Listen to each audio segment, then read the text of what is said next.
राधे राधे दोस्तों, आज मैं आपको श्रावण सोमवार की कहानी सुनाने जा रही हूँ। अगर आपको ये कहानी पसंद आई तो कमेंट बॉक्स में ओम नमः शिवाय जरूर लिखिए। साथ ही अगर आप मेरे चैनल पर नए हैं तो मेरे चैनल को सब्सक्राइब कीजिए और बेल आइकॉन पर क्लिक जरूर कीजिए, जिससे हमारे वीडियो के नोटिफिकेशन आपको मिलते रहें। अब सुनिए ये कहानी। किसी गाँव में एक पति पत्नी रहते थे। पति का नाम बिरजू तथा पत्नी का नाम शोभा था। बिरजू धार्मिक प्रवृत्ति का था। वह भगवान शिव का परम भक्त था और रोज भगवान शिव की पूजा किया करता था। लेकिन उसकी पत्नी बिल्कुल भी पूजा पाठ नहीं करती थी। उसे भगवान पर बिल्कुल भी विश्वास नहीं था।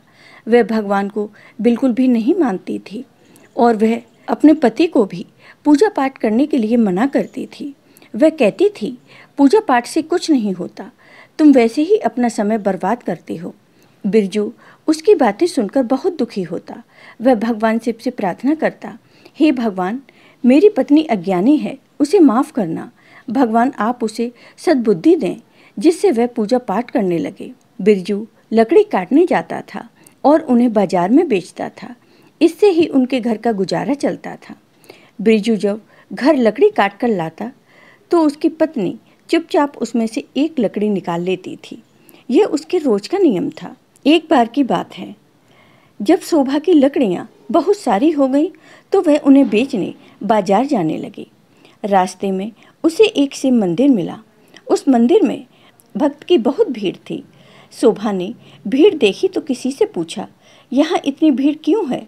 तो उन्होंने बताया कि आज सावन का सोमवार है, इसलिए सभी पूजा पाठ तथा शिवलिंग पर जल अर्पित करने आए हैं। यह सुनकर शोभा आगे बढ़ गई। आगे उसे पेड़ के नीचे बैठी हुई एक औरत मिली। उसने शोभा से कहा, क्या मुझे कुछ पैसे दे दोगी?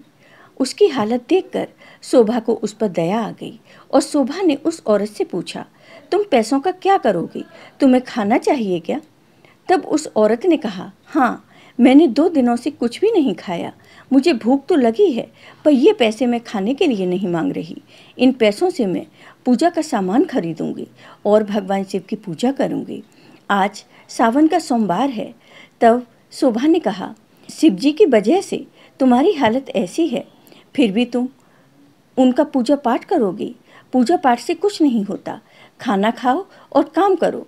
तब उस औरत ने कहा, नहीं बहन, यह तो मेरी किस्मत है जो मेरे ये हालात हैं। मैं तो शिव जी का पूजन इसलिए करना चाहती हूँ क्योंकि भगवान शिव की कृपा से मेरा ये और अगला जीवन भी सुधर जाए।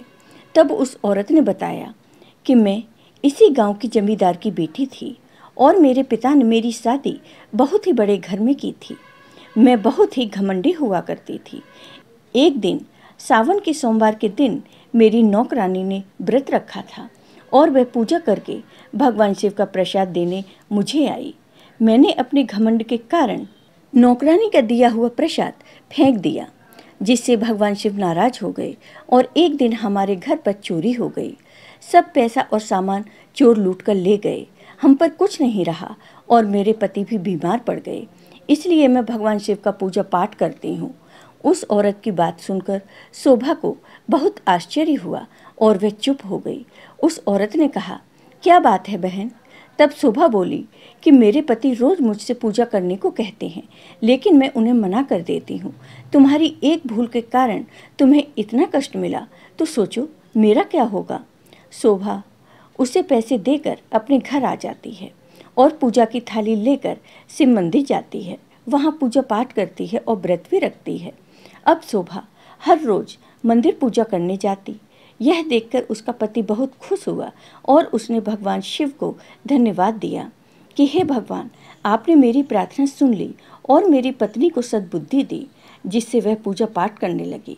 अब दोनों पति पत्नी मिलकर रोज पूजा पाठ करते तथा मंदिर जाते और सावन के सोमवार को शोभा भगवान शिव का भजन कीर्तन करवाती। उसकी भक्ति देखकर भगवान शिव बहुत प्रसन्न हुए। एक रात भगवान शिव ने शोभा को सपने में दर्शन दिया। भगवान शिव ने शोभा से कहा, बेटी, मैं तुम दोनों की भक्ति से बहुत प्रसन्न हूँ। आज से तुम्हारे सारे कष्ट मिट जाएंगे और तुम्हें जल्द ही पुत्र रत्न की प्राप्ति होगी। इतना आशीर्वाद देकर भगवान शिव अंतर्ध्यान हो जाते हैं। शोभा और बिरजू जब सुबह उठते हैं तो उनका घर धन धान्य से भरा होता है। वो दोनों भगवान शिव को धन्यवाद देते हैं। भगवान शिव की कृपा से शोभा के 9 महीने बाद एक पुत्र होता है जिसका नाम वो शिवाय रखते हैं। भगवान शिव की कृपा से शोभा और बिरजू का जीवन खुशियों से भर जाता है। इस तरह जो कोई भी सावन के महीने में और सावन के सोमवार व्रत और पूजन करता है उसके सभी कष्ट दूर हो जाते हैं। जय हो भगवान शिव की। आपको ये वीडियो पसंद आया हो तो कमेंट बॉक्स में कमेंट करके ज़रूर बताइए। साथ ही मेरे वीडियो को ज़्यादा से ज़्यादा शेयर करिए। धन्यवाद दोस्तों।